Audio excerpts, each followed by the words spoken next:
drought, who you gonna call? Call a beaver. Controlling water is what beavers have been doing for thousands of years. No one does it better. Every beaver family is dedicated to the job.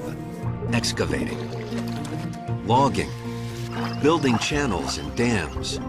They build whole landscapes for hundreds of other creatures. In 2002, we had the worst drought on record. The only places where we had water was where we had beaver. So after we nearly eliminated them, some very interesting people are working to bring them back. I am a hairdresser, honey. I like HBO. I want a toilet that flushes. But for some reason, when there's wildlife involved, especially beaver, I'm kind of fearless. Now I'm a hairdresser and a live beaver trapper. Hi. Who's the sweet boy? Come here, sweetie. Come here. With the other animals that I've rehabbed, you want to limit your contact. But for the beaver, because they're so family-oriented, they need to feel nurtured. We brought you some new family members. I'm delighted. I'm not sure how many there are. Hopefully they'll be babies. Yeah, this is good. That's wonderful.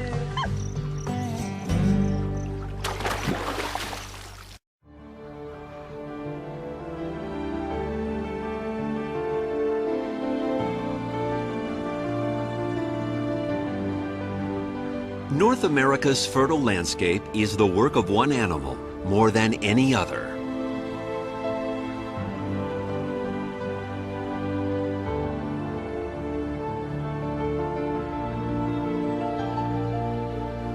But building a Garden of Eden isn't easy.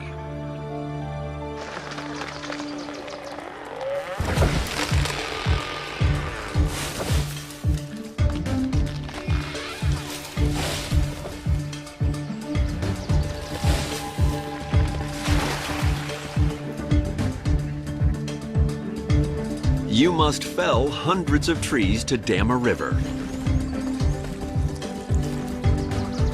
Then build a castle with a moat filled by a flood that spreads over several acres.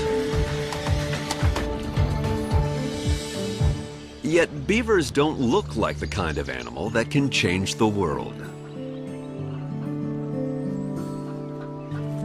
Somewhat blind and slow, they seem like simple folk. But this overgrown rodent is an extraordinary engineer. The landscapes of Europe, Asia, and North America were once dominated by millions of these hard-working builders.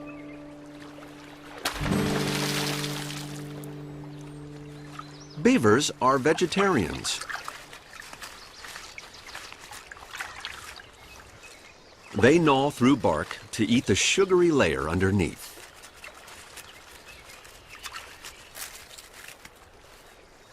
Which makes them orange. They grow continuously and even self-sharpen. The pond makes it easier to move around the heavy logs they need to build their dams. Out of the water, it's a struggle. Stones help weigh down the base.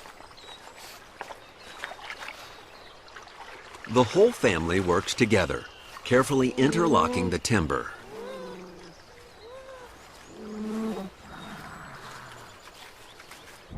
They dredge mud from the pond bottom to seal the dam.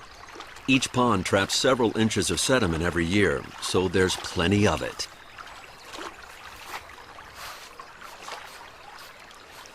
The young act as apprentice builders, learning the tricks of the trade.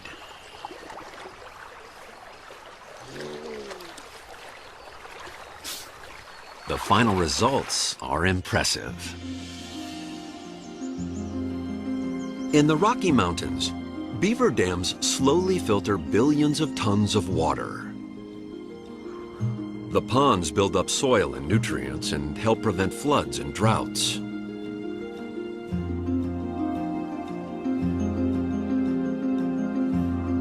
But hundreds of years ago, beavers were most valued for something else. When Europeans arrived in North America, they found beavers dominating the landscape from Mexico to the Arctic. They were said to be industrious enough to halt the Niagara Falls.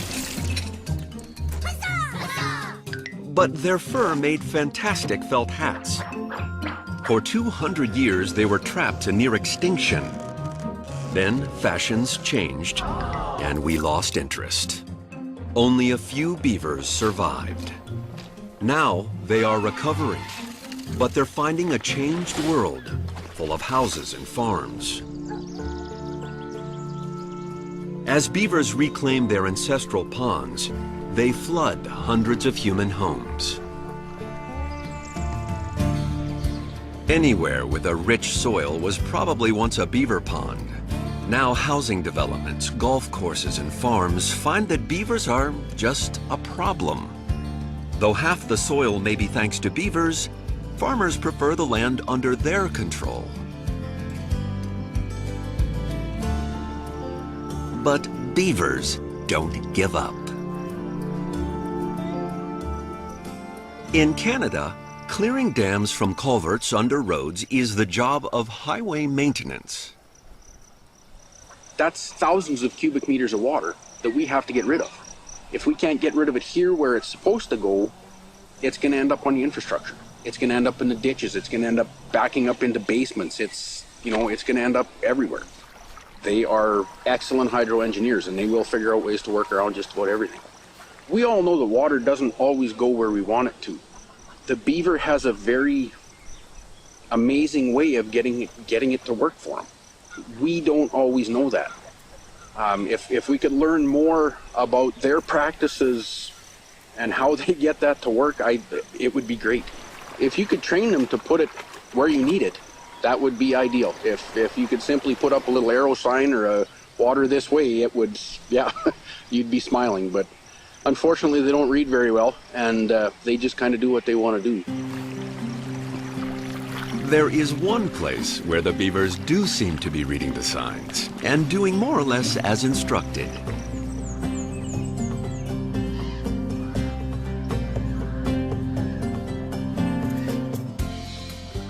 In Gatineau Park near Ottawa, the local beavers follow the directions of self-styled beaver whisperer Michel Leclerc.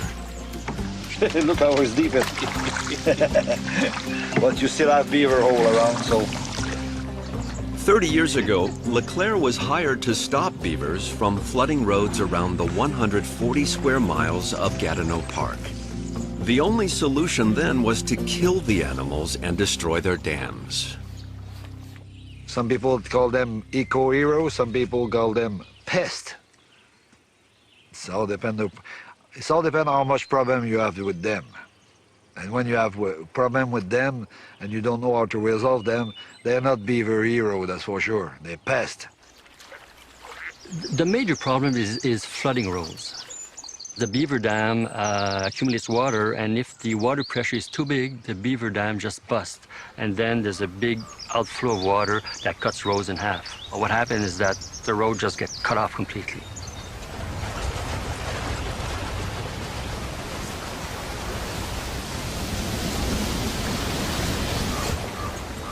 Gatineau Park has hundreds of miles of roads, threatened in many places by beavers damming up culverts.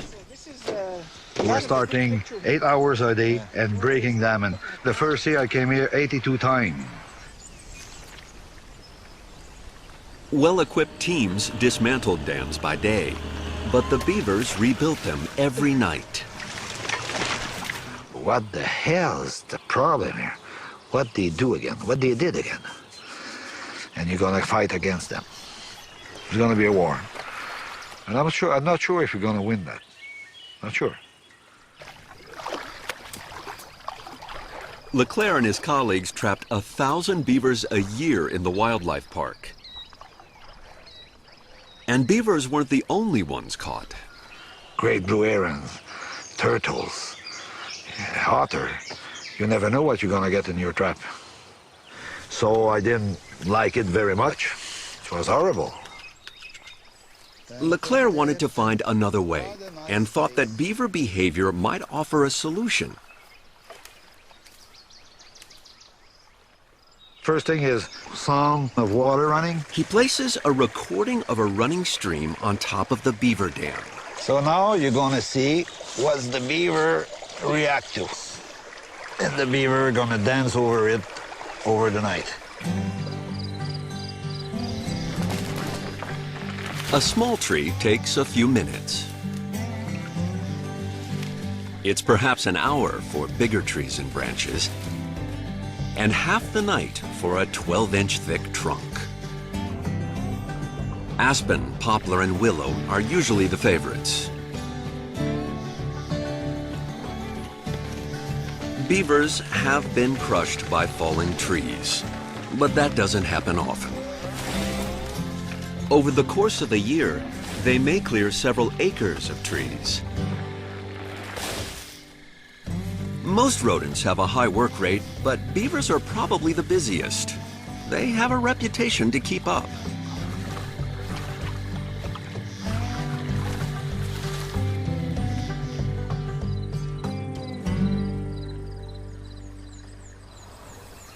The dam's owners have buried the stereo with branches and mud.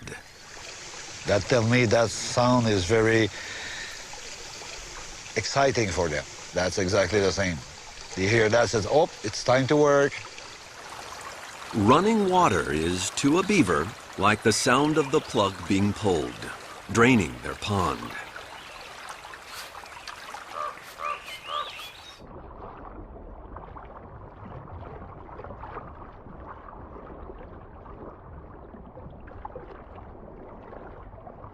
Leclerc thought he could use this knowledge to stop beavers from damming inside culverts and flooding nearby roads. He spoke to his supervisor, Michel Vien. The technique was a bit odd, but it made sense to us. So let's try it. Go ahead and do it, because we can't trap constantly in the park. We have to do something else. So that's what we did. Leclerc's idea was to shift the sound of the running water. He puts in posts 15 feet away from the culvert. The beavers oblige by building their dam in the new location, not under the road. He also lays down sections of pipe, and the beavers incorporate them into the dam. I'm gonna open that pipe over there. To lower the water. When the water gets a little high, Michel simply pulls the plug for a short time and lowers the level in the pond.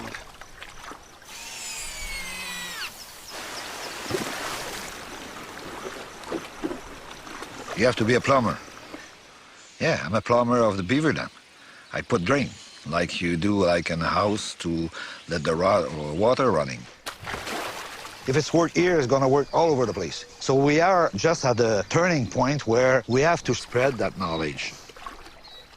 And the beaver, they are happy, costs less work, and everybody's happy that way, okay?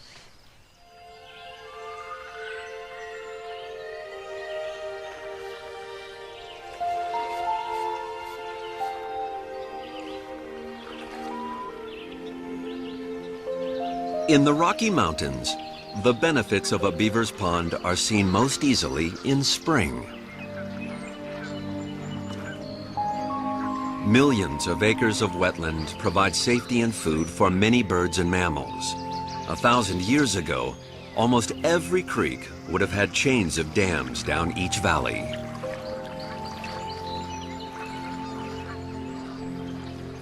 For many animals, they are still essential. Moose make special trips to beaver ponds to eat the waterweed. It's full of nutrients like sodium and potassium that are often scarce in the surrounding forest. For the beavers, the pond helps to keep out bears and wolves.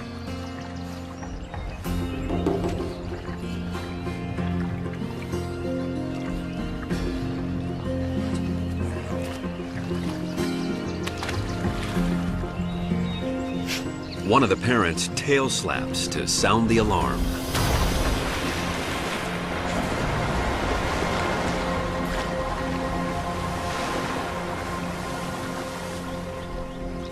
The beaver family provides protection for all the residents, like a kindly landlord. And the deeper the pond, the safer they are. Even good swimmers, such as grizzlies, are out of their depth. Beavers excavate deep channels as escape routes. They can stay under, hidden, for 15 minutes. Secret entrances and exits are the only way in and out of their fortified lodge. Inside, safe, are the young, called kits. It's May, and they are a few weeks old and supplementing the richest milk of any land mammal with fresh green leaves. Unlike most rodents, beavers take years to grow up. There's a lot to learn to become nature's greatest engineer. They'll receive toilet training too, using one of the underwater doors. The one-year-olds help in the nursery by washing the bedding. Outside is a 2-year-old. He's like a teenage apprentice getting the final lessons before leaving home. His father is demonstrating some basic repairs. But even when the lodge and dam are watertight, there are major jobs still to do. As spring progresses, the nearby trees are felled one by one. It is the beginning of the creation of a broad meadow, rich with silt. New ponds are created and canals dug to reach the more distant trees. Channels wide enough for branches may reach out hundreds of yards from the original river. Families may end up with over a dozen dams and an intricate maze of waterways.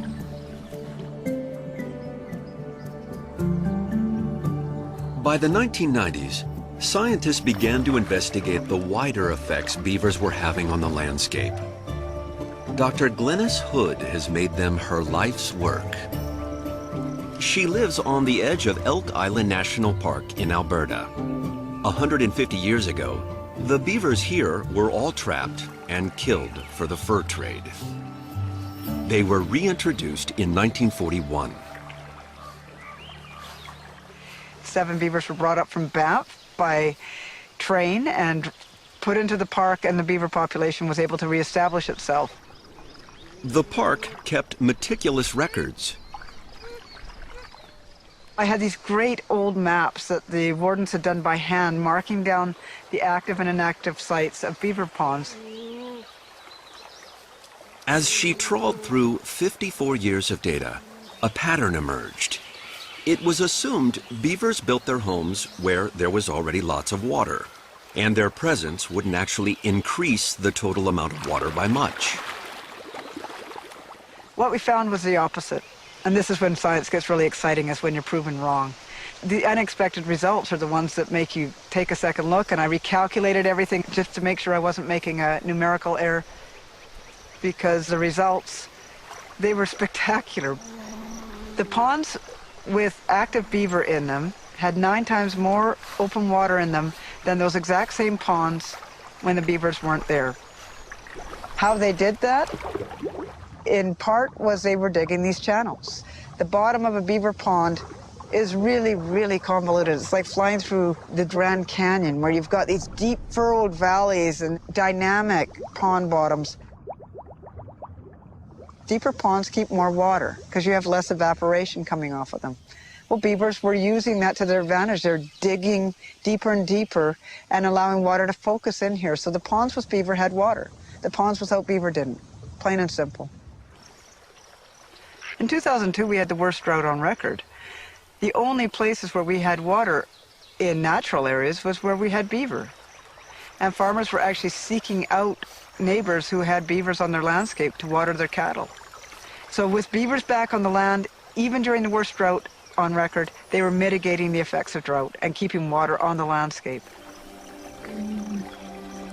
Beavers turn deserts into gardens.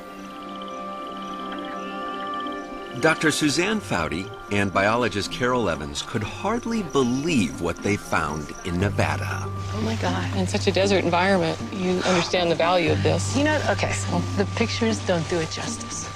They don't. Oh.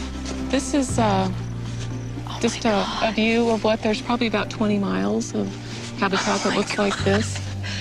And there's vegetation everywhere.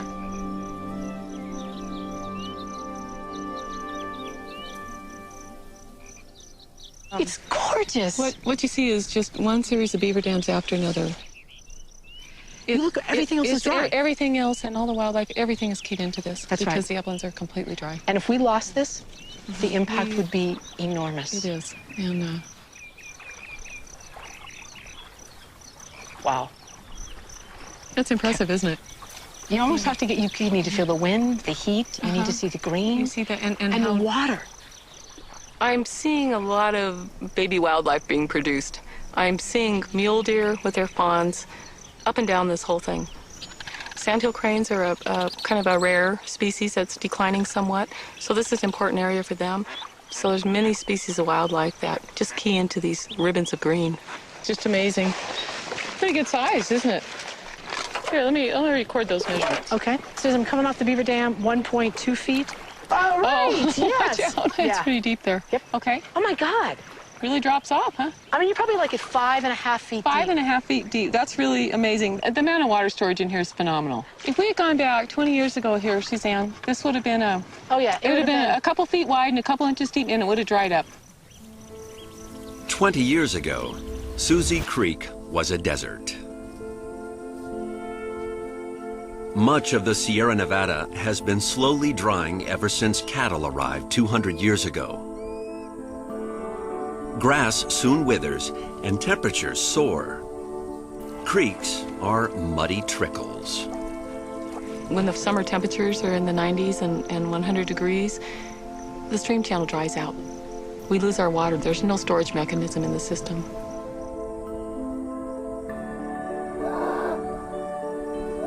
In desperation, cattle were kept away from the most damaged sections of streams.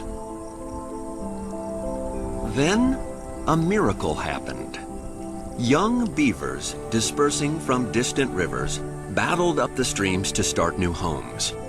They can begin with next to nothing, eating grass and building with silt and mud. Almost overnight, the beaver came back in here, and the beaver returning to Susie Creek caught me by surprise.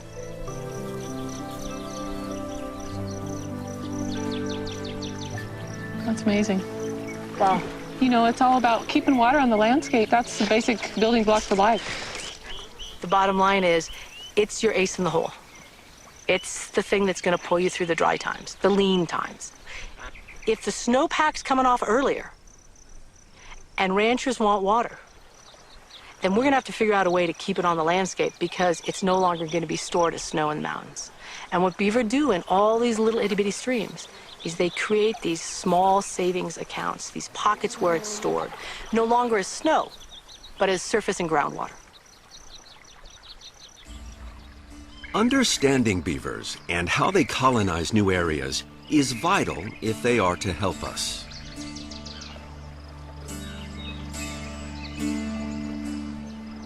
It's midsummer in the Rocky Mountains, and the new kits are exploring their world. The one-year-olds are already helping more, working with Dad. The 2-year-old apprentice seems restless. It's time for him to start his journey into the unknown. Occasionally, parents come along to help, but not this time.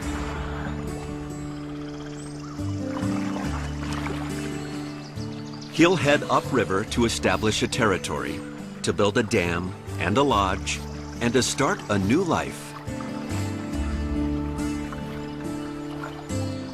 He passes through other beaver territories.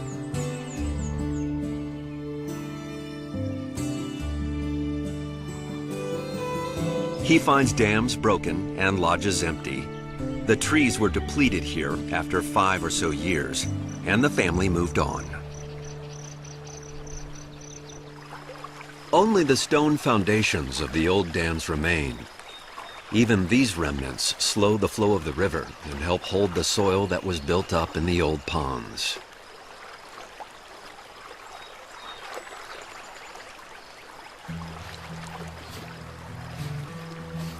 Along the creeks live trout and an otter family.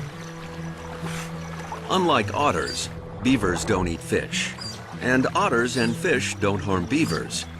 But none of them are as safe here compared to living in a deeper, well, mysterious trouble. A lucky few are rescued and end up in animal rehab.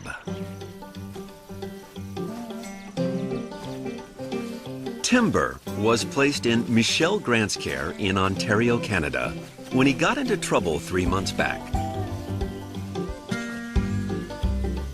He's well enough now to be taken for walks. He arrived injured and traumatized. It turns out some teenage boys had found this little fellow and they were pitching him around like a football. And some girls saw that, got the baby away from them and found out that we were a facility that would be willing to receive him. With the other animals that I've rehabbed, you want to limit your contact because to release them having had too much contact will be detrimental. But for the beaver, because they're so family-oriented, they need to be close, they need to feel nurtured, so I worry about that. Timber, just 1 year old, should still have a year to learn from parents and siblings. But Michelle has no other beavers to help teach him. Hey, buddy. She will have to be his family and prepare him for the wild. Good morning.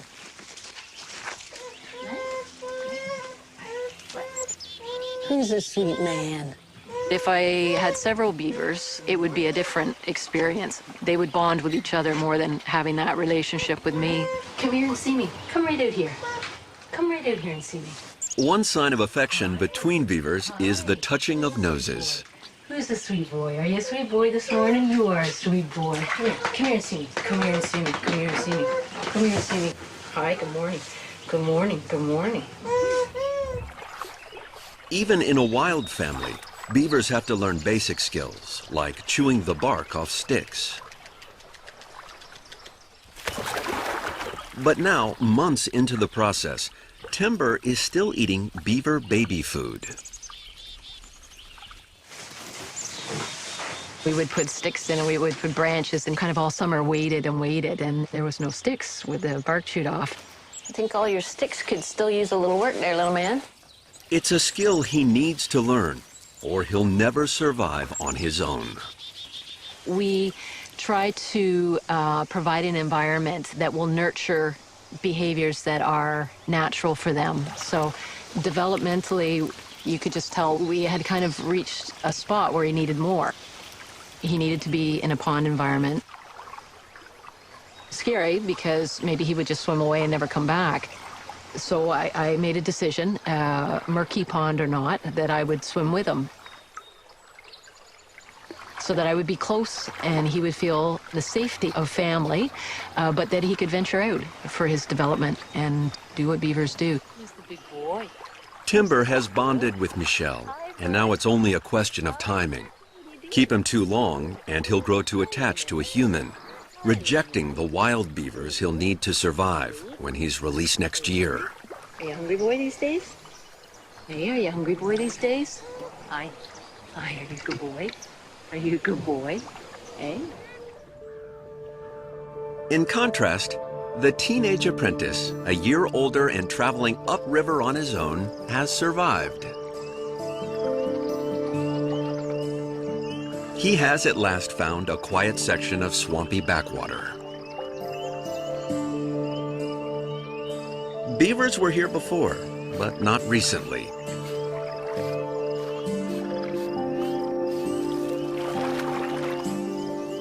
There is a disused lodge and a half-broken dam. Maybe the food ran out and the family left. Now the trees are growing back and there is plenty to eat.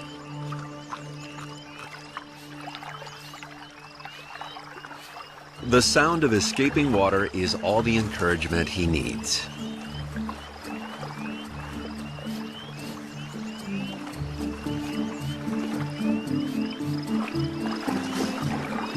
Beaver dams often outlast their original builders. The preserved wood in one dam was found to be over 1,000 years old.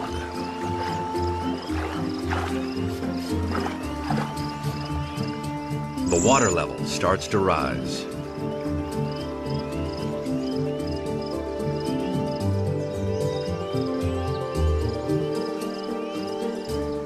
In midsummer, many young beavers are on the move. If another male appears, the 2-year-old may have to fight to stay. Within a few days, the pond is noticeably deeper. He's working day and night to repair the dam, with only insects and bats for company.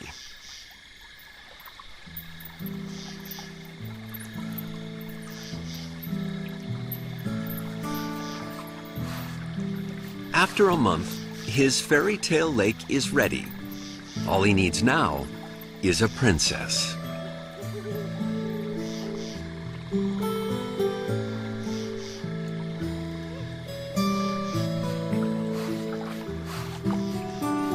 One night, another beaver comes traveling downstream. A female.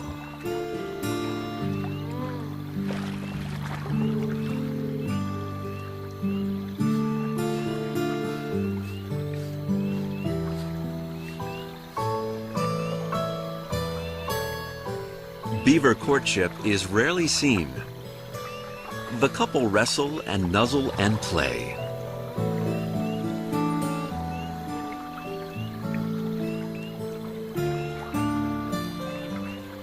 Very few animals form partnerships that last a lifetime. Like swans, beavers remain with their mates for the rest of their lives, maybe 15 years.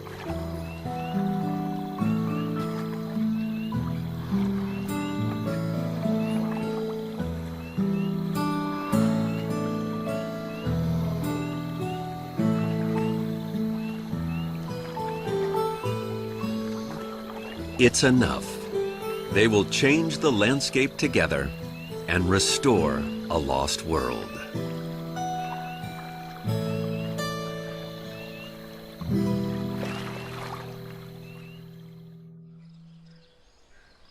Reintroducing beavers to heal the land is happening across North America. When Marnie Johnson was a girl, beavers filled this valley in Colorado.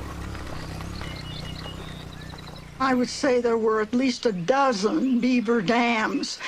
My brother and I loved it because they back up enough water we could swim. Yeah. Today, Marnie and her son Mark dream of returning beavers to Beaver Creek.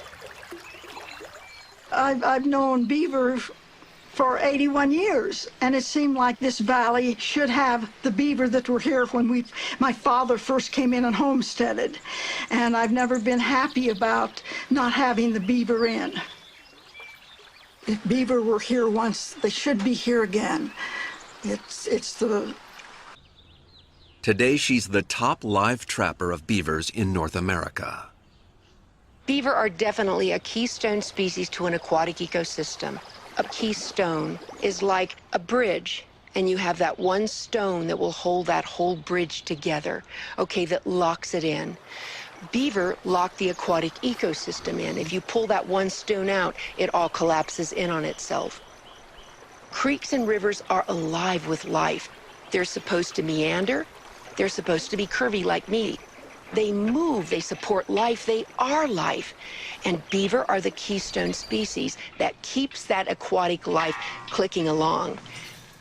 These beavers were rescued from a drainage ditch. They were battling to maintain their pond in the middle of a new housing development. We're asking so much of these animals and we're displacing them. They've moved into a place where they should be, and we don't want them there. So if we're going to mess around with them, then we need to treat them as well as possible and then put them at a place where they can live out their lives. Sherry's priority is keeping the family together. Okay, babies, how exciting, huh? Now you're really moving somewhere. I don't order them out of a catalog. You get what I get. If a beaver comes in a family, if they've got like 4 kids, that's what you're gonna get. I'm not leaving anybody behind.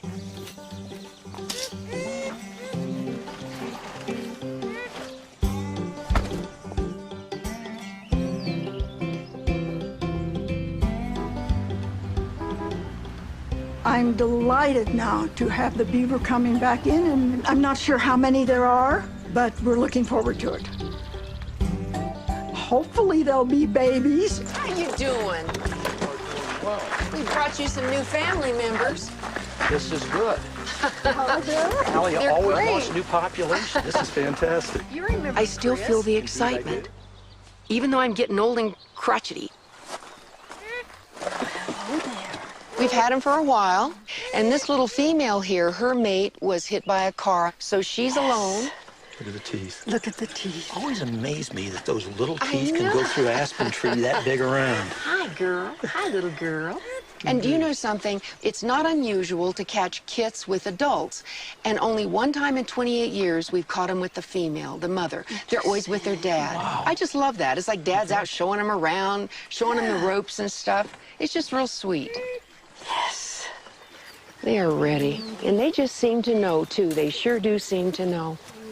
I think what we should do is we'll turn the little girl loose first. Look at you. Look at you.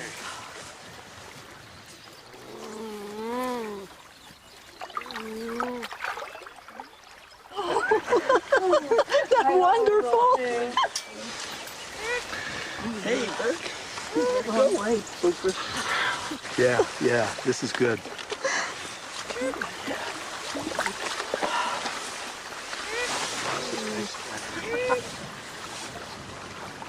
Oh, this is a rush. I'm so pleased. It's so exciting to see them come in and watch them splash into the clear stream. If these beaver do what their primal ancestors did 60 years ago, where we're standing today, will have 4 feet of water in it. And that's exciting. You've taken a nearly 85-year-old woman back through her entire life. This is something that will, I don't know how to put it into words, because this was my life. This was how they were. Loved the beaver, grew up with them. Thanks. Thank you, and thanks, Sherry.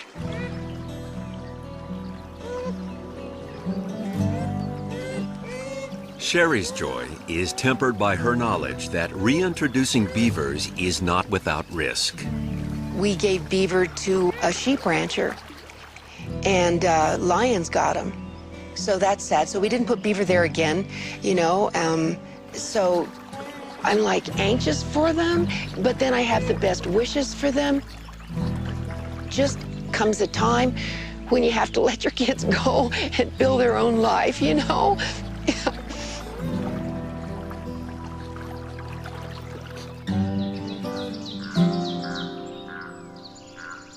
In northern Ontario, Michelle Grant schools Timber, the rescued 1-year-old. There's a year of training planned before he needs to be ready. In between trips, he's making progress. Here, show me your sticks. He has started to demonstrate the potential building, and we have his first stick. Is that your stick? Is that your stick? Just this early September, he started chewing sticks, so that's become quite exciting. You know, I think they develop at different times, but he's now starting to do all the natural things that he should do.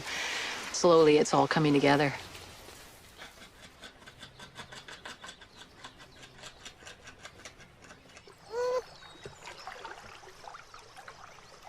He'll go through the pond, and he just comes back to me as kind of a safety net. He's becoming secure in himself and secure in his abilities at the pond. I think the biggest thing that I've seen from him is his ability to swim and breath hold is amazing. From the first time I had him down, he maybe went underwater for 3 to 5 seconds, really, and now I lose him. He's gone for maybe up to a minute or more. He's a good boy. Hey, he's a good boy. Still, Michelle believes Timber is not nearly ready to go it alone. We certainly have a ways to go in his development, and certainly they don't mature till they're 2. He would not make it through his first year on his own. But Timber appears to disagree and suddenly vanishes.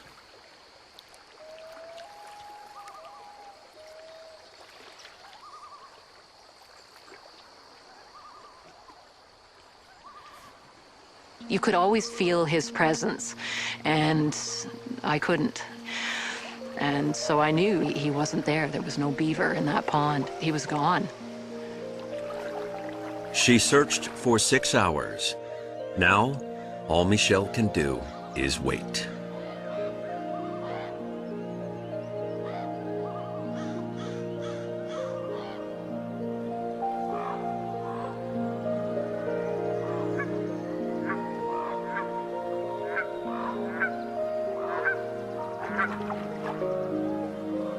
Fall is a busy time for wild beavers.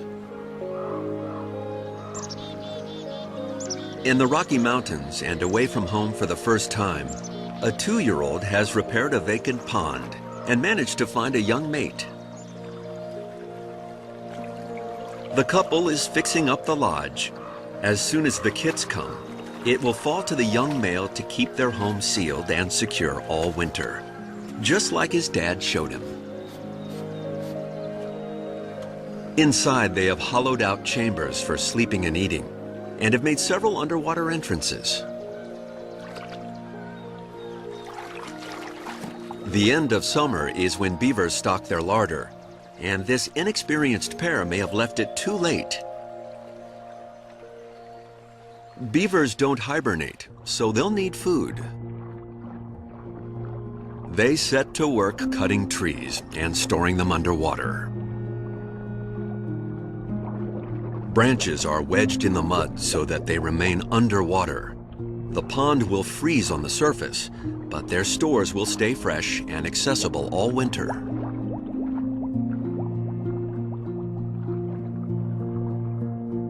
Or the lodge. They race against the oncoming winter. Back in Ontario, Michelle Grant's first attempt to bring up an orphaned beaver has gone wrong. Timber disappeared weeks ago, and there's no sign of him.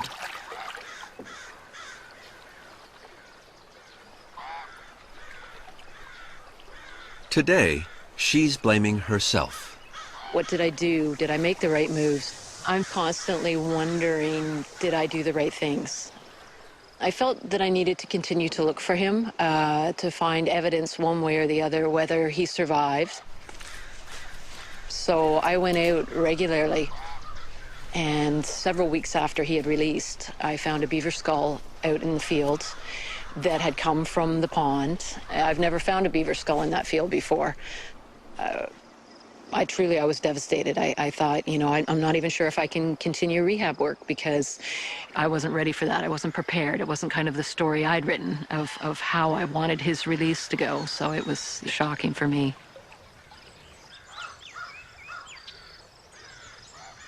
And then one day I went to a neighbor's pond and... Hi. Good to see you. He was there.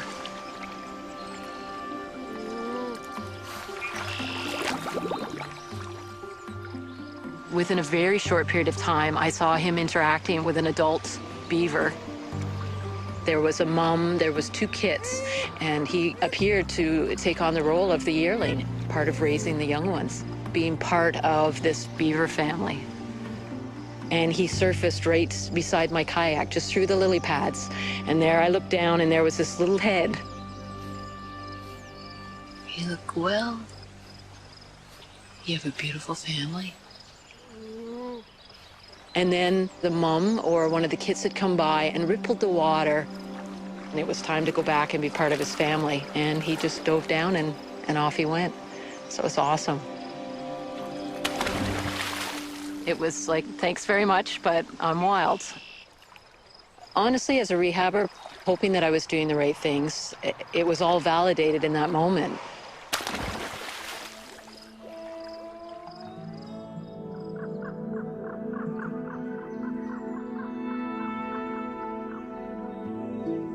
If any animal can represent the spirit of North America, it should be the beaver.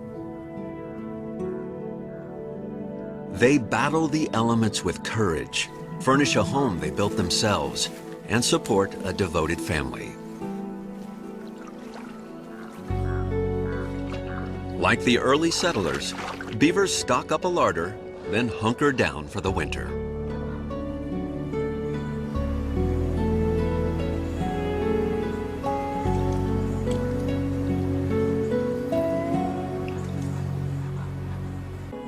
For a pair of young wild beavers, the larder runs out before spring arrives. The male has to risk the predators to collect food.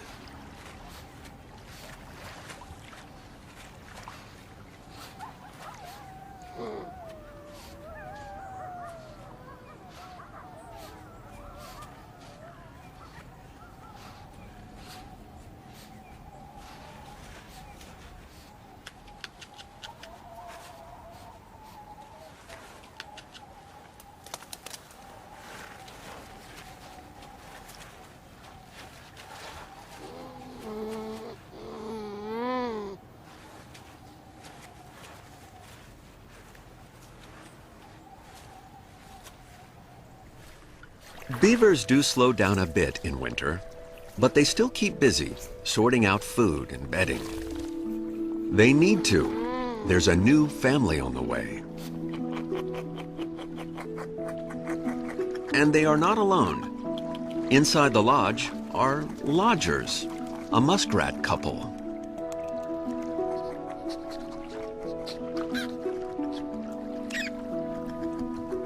They share the grass and branches the beavers supply. While it's -20 outside, it's rarely been known to freeze inside. So it's also a refuge for frogs and insects. There's a deer mouse family. It's quite a hotel to run all winter. Beavers, with their ponds in summer watering the desert, and their lodges and larders in winter, support the whole community. They all seem to get along. In fact, there was only one intruder the beavers objected to, and that was us and our little cameras, which they soon dealt with. Perhaps after all we've put them